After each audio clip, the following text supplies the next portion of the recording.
Por escrito. Por escrito.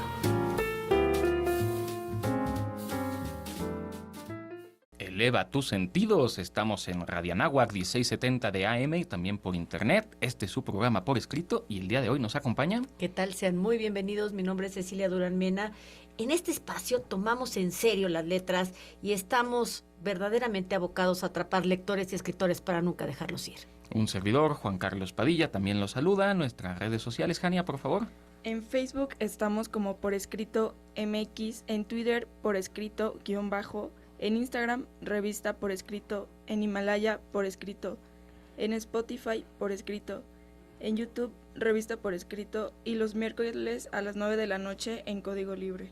Así que síganos en nuestras plataformas, por favor. El día de hoy vamos a tomar nuestra lupa, nuestro sombrerito y en una de esas hasta nuestro cigarrito. Una pipa. Para hacer la investigación. Vamos a nuestros pretextos literarios. Pretextos literarios.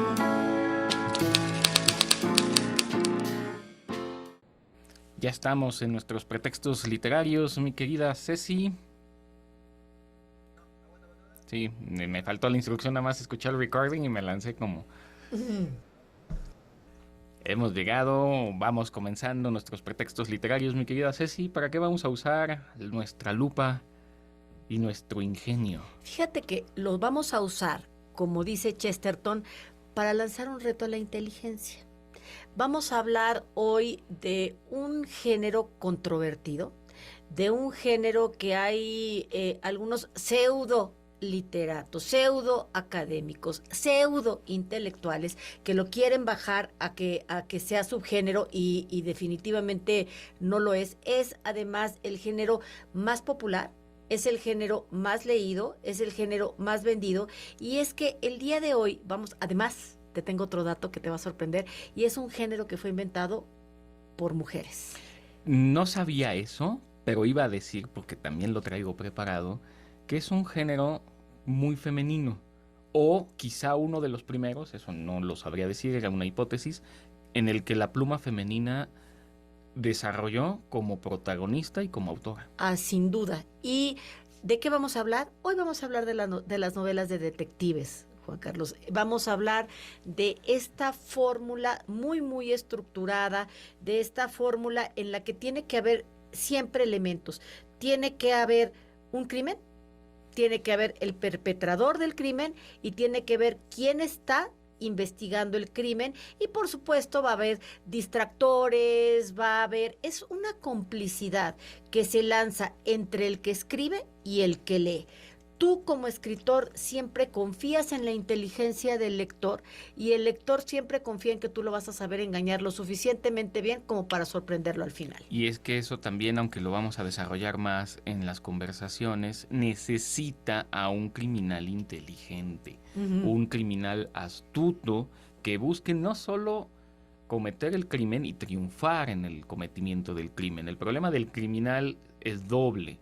Por un lado, que el crimen funcione, y por otro lado, que no sea sorprendido.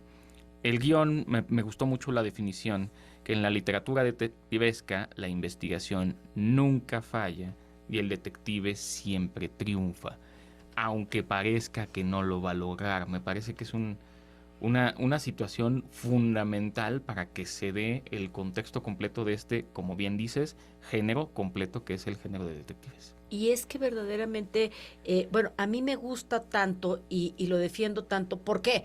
Porque yo he escrito novelas de detectives. Y entonces siempre amaré a mi Francisco Riverol, que ha sido personaje en varias novelas que he escrito, que me ha llevado a ganar premios internacionales y que sobre todo se vuelve tu cómplice. ¿Por qué? Porque cuando tú escribes una de las grandes fórmulas, y ahí les voy a dar un tip, escritores, tú tienes que ver lo que está viendo tu personaje. Entonces, en este caso, tú tienes que ver lo que el detective está viendo. Una novela de detectives fallida es aquella en la que le das una vuelta de tuerca, en la que sales con una payasada y de repente viene un marciano y es el que te resolvió el problema. Eso no funciona. El detective tiene que ser lo suficientemente inteligente como para, a partir de lo que ve en su entorno, poder resolver el misterio. Entonces, tú como escritor tienes que estar en los zapatos del detective, tienes que estar en los zapatos del criminal y no tratar de sorprender al lector, porque si tú tratas de sorprender al lector engañándolo, entonces estás entregando un texto fallido. Bien, a ver, creo que esto va a acompañar bastante bien lo que comentas. A ver, invito a todos los que nos escuchan y nos ven que busquen alguna película que se llame El crimen perfecto. A ver, Yo creo que es el título de película de criminalidad y detectivesco que más debe abundar, al Sí. menos en español. Pero no hay crimen perfecto. no. Eso por un lado. 2. Lo que dices, no podemos engañar al lector. Estoy pensando en otras películas que no sé si vieron nuestros radioescuchas, que se llaman Oceans, que son, pues, sobre todo actores ya muy consagrados de Hollywood, en una situación de criminalidad, en la que todo te lo explican al final. Pero durante la película tú no tienes oportunidad, no tienes indicios de cómo es que ellos o logran el crimen o logran la captura. Pero todo te lo resuelven al final. Entonces se vuelve muy tedioso, se vuelve muy aburrido y se vuelve una pésima película. A mí me parecen pésimas las dos. Creo que sacaron incluso 3. No sé por qué. Supongo que porque los actores son muy famosos y pues, venden solos y entonces uno va a ver películas de, qué sé yo, ¿no? Brad Pitt o lo que sea, que son de los que recuerdo ahorita. George Clooney, claro. Andy Julia García, Roberts, o sea, claro. que han estado en este tipo de películas, quisieron hacer la suya, pero cometieron el error, no son escritores, de no contarte el desarrollo o no ayudarte, porque puede pasar. Estoy pensando en la sorpresa que nos da cuando vemos El Sexto Sentido, por ejemplo, o vemos los otros, donde te sorprende, no es lo que esperabas, hay un giro, pero te das cuenta que en el transcurso de la película había pistas. Como buen detective, las pistas son relevantes. Yo no quise ser detective cuando era niño porque en mi libro de detectives, en donde yo tenía que descubrir los misterios, fracasé siempre. Y es que, ¿sabes qué pasa, Juan Carlos? También hay detectives fracasados y también hay criminales que son muy inteligentes. Pienso en el Mr. Ripley de Patricia Highsmith, en donde tú quieres, o sea, son antihéroes, tú quieres que le vaya bien al criminal, ya te afiliaste como lector con el criminal y te cae gordísimo el detective. ¿No? Son fórmulas diferentes a las que tenía, por ejemplo, Sir Arthur Conan Doyle, en donde tú te afiliabas con Sherlock Holmes y te afiliabas con el doctor Watson y querías ayudarles a resolver el crimen, ¿no? En el caso de Patricia Highsmith, ella lo que trata de hacer es, más bien, tú como lector tratas de que el ladrón escape, el criminal escape y que no tenga su merecido. Eso fue como un giro al género muy inteligente. ¿Quién lo hizo otra vez? Una mujer. Verdaderamente claro, hay plumas masculinas maravillosas. Hablamos de Chesterton, hablamos de Sir Arthur Conan Doyle, hablamos de Edgar Allan Poe, pero la mayor parte de digamos, los grandes éxitos de la literatura de pluma femenina están en la literatura de detectives. Y que no deja de ser controvertido, no porque lo hayan escrito mujeres, sino porque en el fondo permitir que el criminal venza es muy contrario a todo lo que la narrativa, sobre todo tras la Segunda Guerra Mundial, esperaría. Claro. Es un nuevo giro de acontecimientos. En el tema de los superhéroes está muy claro, porque ahora los superhéroes malos son los buenos, y los que eran buenos ahora tienen crisis existenciales. Hablemos del Guasón, hablemos de Batman, hablemos de Superman, etcétera. No me quiero clavar tanto en eso porque no es el tema del día de hoy. Pero sí quería hacerte una pregunta y quizá con esto cerrar esta sección. ¿Es lo mismo la novela de detectives que la novela policíaca o no es exactamente igual? Es que son juegos de policías y ladrones y si nos vamos a la fórmula estética, estamos hablando de lo mismo. Estás hablando de un crimen, estás hablando de quién está persiguiendo el crimen y estás hablando de una víctima que espera justicia. Entonces, casi podríamos hablar de que sí es la misma fórmula. Sin embargo, técnicamente también tú dirías, un policía no es lo mismo que un detective. Necesariamente tiene que estar un pasito afuera. Y me quedé pensando, y esto lo pregunto con legítima ignorancia, ¿existirá un detective villano o malvado? Ay, yo creo que sí. Yo creo que sí. Escríbanos por favor en las redes a ver si existe algún villano detective o no. De momento es todo. Pasamos a la siguiente sección.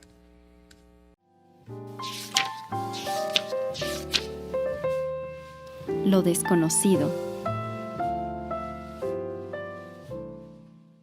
Quisiera hablarles de este género que ha sido un género que ha evolucionado muchísimo a lo largo de la historia de la literatura, que es la novela de detectives, que es un género que ha evolucionado considerablemente desde finales mediados del siglo XIX. Desde entonces ha habido diferentes tendencias y movimientos que han influido en la forma en la que escribimos y en la que percibimos estas historias. Hoy día se pueden identificar varias tendencias emergentes que están cambiando la forma en que se escriben y se leen las novelas policíacas. Una de las tendencias más notables a las que me gustaría referirme es que las novelas policíacas o de detectives que son contemporáneas tienen una serie de personajes complejos, multidimensionales. Los lectores de hoy en día buscan historias que vayan más allá de los estereotipos del detective frío, distante o del criminal sin escrúpulos. En su lugar, las autoras hemos preferido personajes que tengan una profundidad psicológica, que tengan motivaciones complejas, que tengan relaciones interpersonales que sean interesantes, que se sientan más cercanas al lector con el que se puedan relacionar. Esta tendencia la podemos ver en novelas como La chica del tren de Paula Hawkins, donde la protagonista es una mujer alcohólica. Es una mujer autodestructiva que se ve involucrada en un misterio en el misterio de un asesinato. Entonces, cuando ella quiere decir quién es el asesino, nadie le cree porque ella es una mujer viciosa. Otra tendencia en la novela policíaca es la incorporación de elementos de otros géneros como la ciencia ficción, el terror o también el romance. Esto puede ser visto en obras, por ejemplo, como el famosísimo psicoanalista de John Katzenbach, que combina el misterio, el suspense en una obra policíaca con la psicología y la introspección de una obra de ficción literaria. Esta tendencia permite a los autores experimentar con diferentes estilos y enfoques, lo que puede atraer a una audiencia mucho más amplia. La inclusión también de temas sociales, de temas políticos, es una tendencia emergente en estas nuevas tendencias para novelas policíacas. En lugar de centrarse exclusivamente en el crimen y la investigación, nos hemos centrado también en explorar cuestiones como la desigualdad social, la corrupción política, la violencia de género. Esto se puede ver en novelas como Americana, de Chimamanda Ngozi Adichie, que cuentan la historia de una inmigrante nigeriana que se enfrenta al racismo y a la discriminación en los Estados Unidos. Por último, me gustaría también referirme a una tendencia de novelas que es el uso de la tecnología, de los medios digitales para resolver crímenes y misterios. En este caso me quisiera referir a Boleto a Tokio, que es una novela que escribí, en donde tenemos la combinación de dos detectives. Uno que será mucho más tradicional, que es Francisco Riverol, y otra que es súper tecnológica, que es Lina Calero. Es una mujer muy inteligente, que tiene habilidades digitales y que presenta una trama que va a involucrar diversos crímenes que van a estar conectados a través de una red de criminales que solamente con la ayuda de la tecnología se van a poder resolver. La novela policíaca, pues, es un género muy popular y sobre todo un género muy popular en México, con una larga tradición que se remonta a los inicios del siglo XX. Y a lo largo de los años ha habido diversas tendencias y movimientos que lo han influido en la forma, no solo en la que escribimos de estos crímenes, sino de cómo en México se percibe la criminalidad, la justicia, la impunidad. Por eso, una de las tendencias más notables en esta novela policíaca en México es la incorporación de elementos como el folclore y la política y la cultura popular mexicana. hemos tratado de incluir personajes, pero también escenarios típicos de la vida cotidiana en México, lo que ha dado lugar a una literatura de crimen con una identidad mexicana muy marcada. En este caso, pues podemos pensar en Paco Ignacio Taibo con su Héctor Velasco Arán, que ahora se ha convertido en un personaje muy famoso que se ha llevado también a la pantalla chica y cuyas historias transcurren a veces en la Ciudad de México y reflejan la realidad social y política del país. O, por ejemplo, historias de crímenes rurales también, en donde se involucran también culturas indígenas, en fin, me gustaría que lean novelas de detectives y que aprecien lo que es el género que ha tenido una evolución muy, muy grande dentro de la literatura.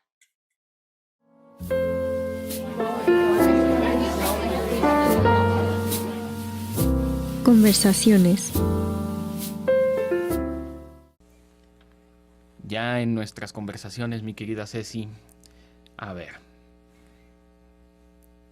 puede ser controversial el origen de los detectives, pero me gustaría preguntarte si crees que Edipo podría haber sido el primer indicio detectivesco de la literatura, al menos en Occidente. Fíjate que a mí me pareció muy interesante el planteamiento que viene en el guión, porque efectivamente la búsqueda de Edipo es una búsqueda detectivesca.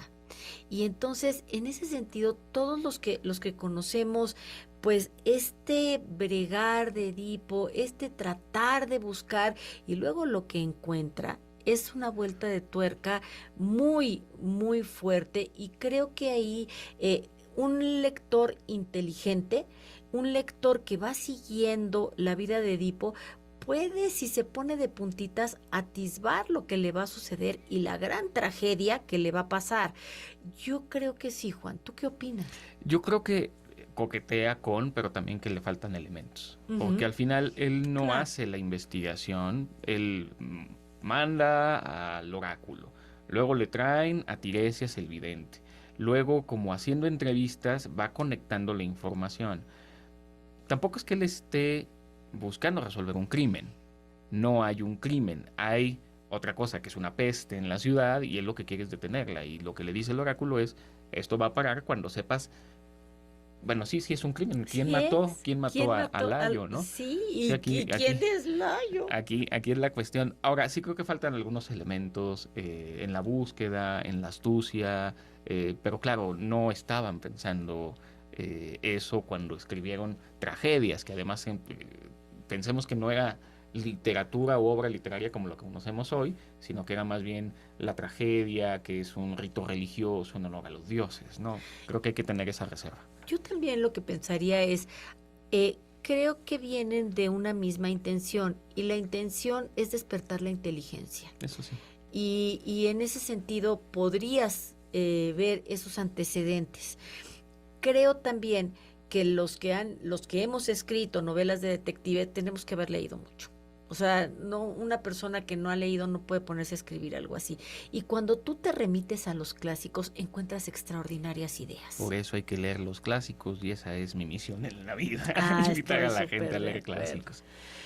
Pero fíjate, mi querido Juan, que entre clásicos y también muy modernos, yo quisiera decirte, y sobre todo a todos estos pomadosos que dicen que la literatura de detectives es un subgénero. A mí me gustaría mucho recordarles que la Premio Nobel de Literatura, Olga, ay, siempre se me hace moño la lengua, Torkachuk. Ella es Premio Nobel de Literatura. Ella escribió sobre los huesos de los muertos. Esta es una mirada muy, muy inusual. Ella es una ingeniera, la protagonista es una ingeniera retirada, traductora de William Blake, y ella está trabajando en una comunidad rural en las montañas del suroeste y Turkachuk, espero que se diga así, presenta una serie de asesinatos ocurridos al interior de un bosque, mismos que esta ingeniera retirada se propone esclarecer porque ella es la única en que se da cuenta y que empieza a darse cuenta cuál es el hilo conductor entre las víctimas que eran personas particularmente crueles con los animales. Entonces, es verdaderamente, esta mujer tiene una forma de tejer sus estructuras y de tejer sus hilos narrativos que parece que al principio todo es muy desordenado, pero luego todo converge.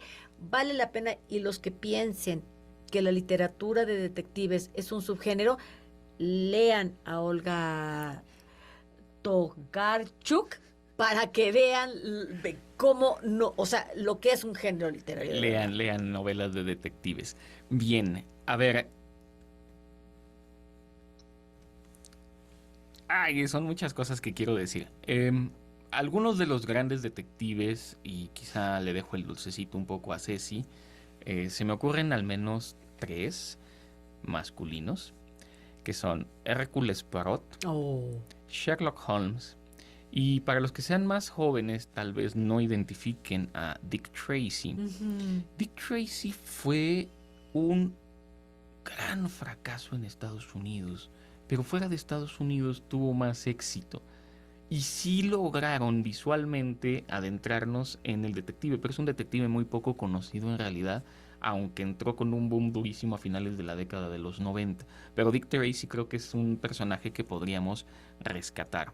Pero lo otro que quiero mencionar es que todos estos grandes detectives necesitan un Moriarty. Sí. Necesitan un criminal inteligente. Claro. Me quedé pensando también si Batman sería una especie de detective, y creo que sí lo es. Sí, Sobre todo claro. cuando se encuentra con el Guasón o con el Acertijo. con el Acertijo, ¿no? Que el Acertijo le está jugando. Él es un criminal que quiere ser descubierto, o más bien que pretende no serlo. Y que la policía busque a un detective llamado Batman en este caso, porque además él no tiene superhéroes, tiene mucho dinero nada más, que es un gran poder, pero no es lo mismo. Creo que Batman también podría ser un detective, pero todos necesitamos de este criminal inteligente. Y Moriarty para Sherlock Holmes, como el Guasón lo puede ser para Batman, me parece que ahí también puede haber una fascinación, y ahí también podría haber una reconstrucción novelesca sobre los criminales que la pueden hacer de detectives y retar a los héroes en este caso. Y es que fíjate, estos detectives de los que tú has estado hablando son detectives de manual. Dick Tracy, Sherlock Holmes, Hercule Poirot, son, hasta se visten de manera muy parecida, todos traen gabardina, todos son muy elegantes, todos son muy cerebrales, todos son muy observadores. De verdad que ponen atención, y eso yo creo que es el gran drama que tenemos en este momento. No estamos muy distraídos, no estamos poniendo atención, pero ellos sí ponen atención. Entonces, digamos como ese prototipo del detective que tiene que tener pipa, que como Poirot tiene los bigotitos así como hasta enchinaditos, y que son muy pulcros, etcétera, vendrán después a cambiar radicalmente, especialmente con Raymond Chandler. Chandler ya no va a hablar de detectives que son perfectos, prístinos, limpiecitos, sino que va a hablar de detectives ya que tienen un vicio de alcohol muy fuerte, que no se rasuran, que pueden llegar borrachos a la escena del crimen, que tienen filiaciones que no son tan bonitas, que no son tan perfectas. ¿Y por qué triunfó Chandler? ¿Y porque entonces estamos humanizando más al detective? El detective que está, o sea, el detective de Agatha Christie, el detective de Sir Arthur Conan Doyle, es un detective que no se mancha, pero anda entre lodo y siempre está súper bien peinado, huele rico, etcétera. En cambio, los detectives de Raymond Chandler son más humanos y de repente pueden voltear a ver a una mujer y la voltean a ver así con intenciones no tan santas, ¿no? Y cualquiera que vea a una mujer bonita la voltea a ver, igual que de repente si ves un billete en el piso te agachas a recogerlo, no a investigar de quién es ese billete. Entonces lo hacen mucho más próximo y lo hacen mucho, mucho más real. El detective como un atormentado, El desaliñado. Sí, sí. Muy bien. A ver, quiero dar como dos dulcecitos. Uno a todos nuestros radioescuchas que ya tengan algunos años de experiencia. Quiero relatar series policíacas de la década de los años 70. ¡Oh! A ver si las reconocen. Yo francamente conozco muy poquitas. Ajá. Yo no soy tan antiguo. A ver, hay una que se llama McCloud, Ay, cómo no. 1970-1977. Colombo, a este sí lo conozco. Él además tenía estrabismo y era muy chistoso. Vean a Colombo, Gabardina. es muy chistoso la gabardina. Gabardina. Otro que se llama Canon. Canon, ay, me suena, pero no me acuerdo, fíjate. Macmillan y esposa, dice aquí, de Avanza la 1971-1977. ignorancia. Banasek, de 1972 al 74. Tampoco. Se ve que no fue muy exitosa. No. Las calles de San Francisco. Uy, ahí Michael Douglas. O sea, yo era chiquitita y me daban permiso de quedarme tarde para ver Las calles de San Francisco. Híjole, era mi crush. Me encantaba. Kojak o Kojak, no sé cómo sería. Kojak, era un pelón. Ajá. Telly Con Savalas Cassius Clay. era el protagonista. Aquí hay algo interesante, La mujer policía de 1974-1978. Los casos de Rockford de 1974-1980. Eso sí no me acuerdo, fíjate. Starsky and Hutch. Cómo no, también. Sí, esa es de las que mi madre sí recuerda. Sí, claro, claro. Los Ángeles de Charlie. Tan padres también. De la que Farrah han hecho Fawcett. películas también Ajá. más recientemente. Heart y Heart de 1979 a Avanza la 1984. ignorancia. Le cedo la palabra ahorita y vamos después a ver las de los 80. Ahí ya entro yo un poquito.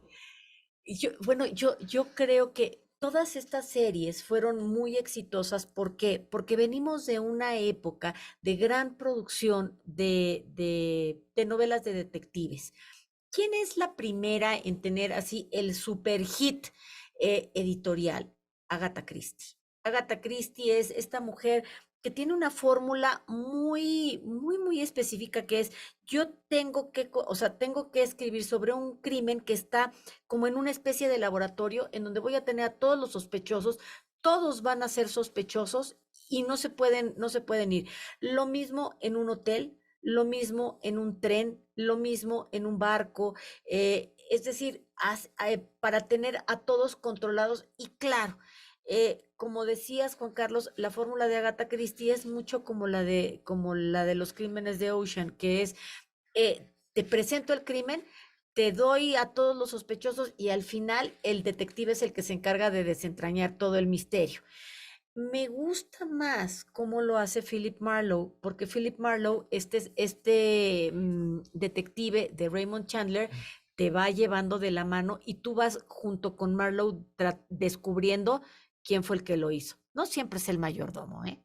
No siempre es el mayordomo. A ver, vamos a la década de los 80. Otra. Magnum. Y Magnum Y de Magnum P.I. están haciendo ahora una serie nueva.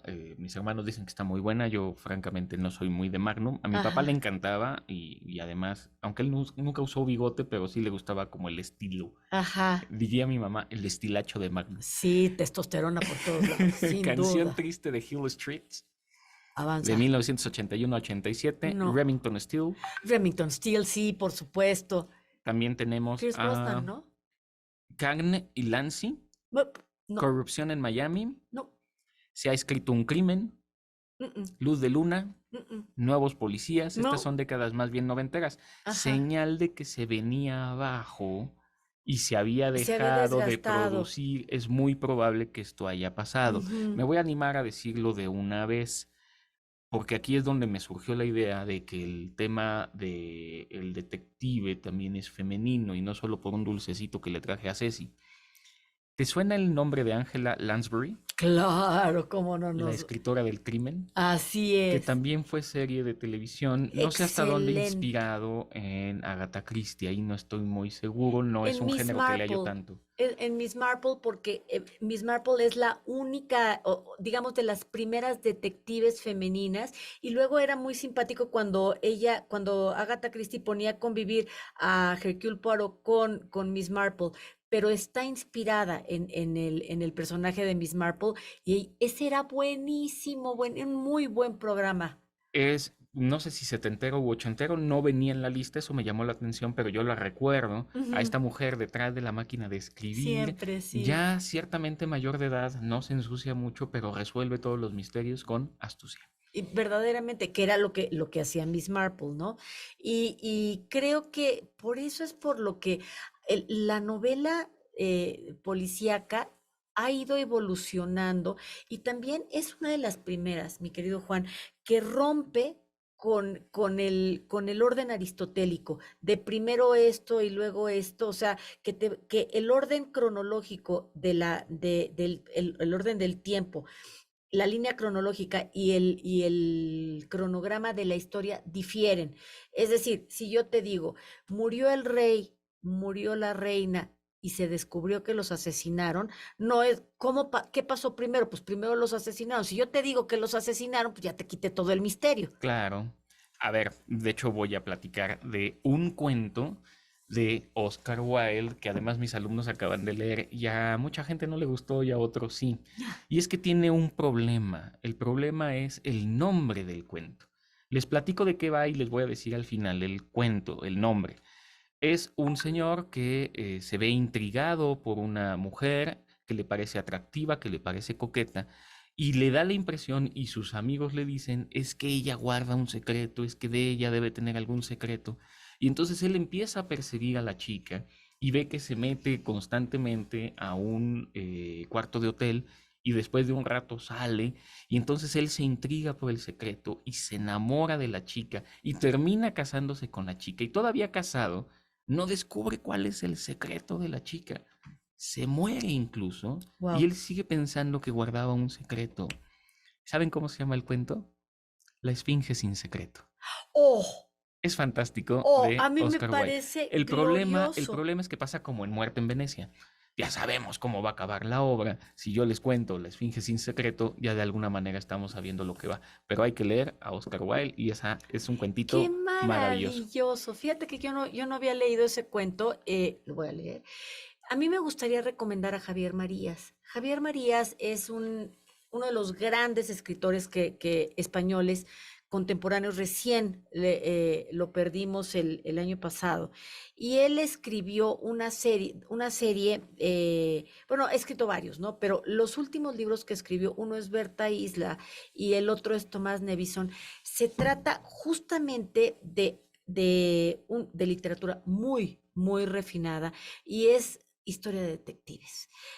Por un lado, Berta Isla es la vida de una mujer que está casada con un agente secreto del MI6 y entonces, ¿cómo es que ella va desentrañando la vida de Tomás Nevison, que de repente se desaparece y luego regresa y en fin?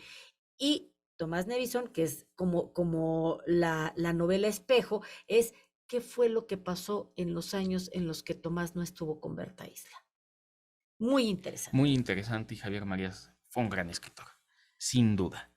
A ver, ahora un dulcecito para los que son más jóvenes y les gustan los juegos de mesa. ¿Cómo nos podemos hacer detectives o cómo podemos entretenernos con esta narrativa, pero no leyendo una novela?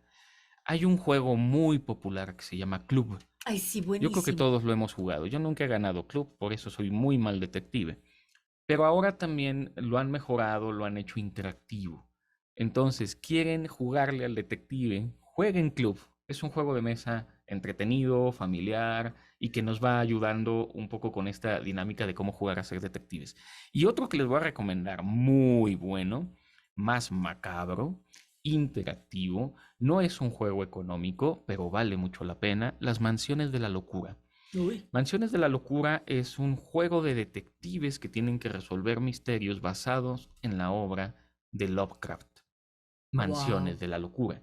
Pero este es un juego colaborativo.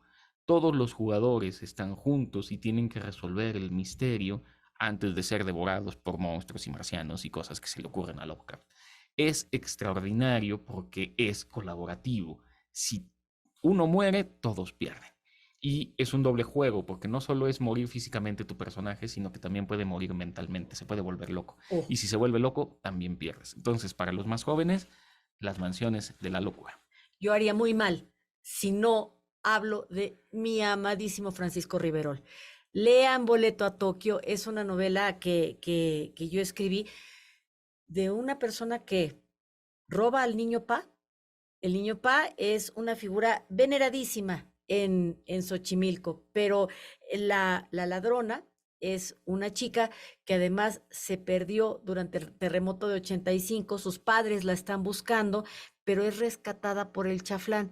Y ahí van a ver cómo se puede tener un detective como Philip Marlowe, pero también se puede tener una maleante como Mr. Ripley, y van a amar al detective y van a amar a la criminal y van a ver cómo puede ser. Esa novela, la verdad, es una novela muy, muy linda que tuvo un premio, el premio en Santiago de Compostela. Lean Boleto a Tokio de Cecilia Durán Mena y también lean Última Mirada, que esa se desarrolla en Guanajuato. También está Francisco Riverola ahí.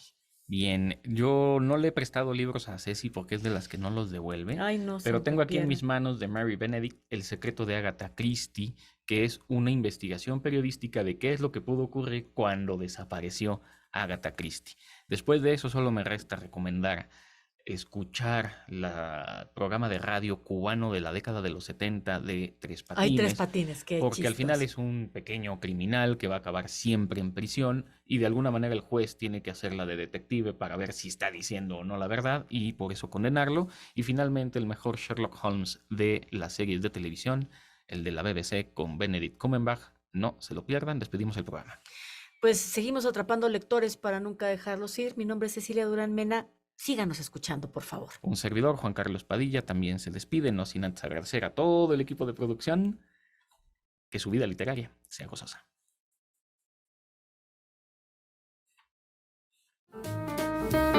Ultimátum.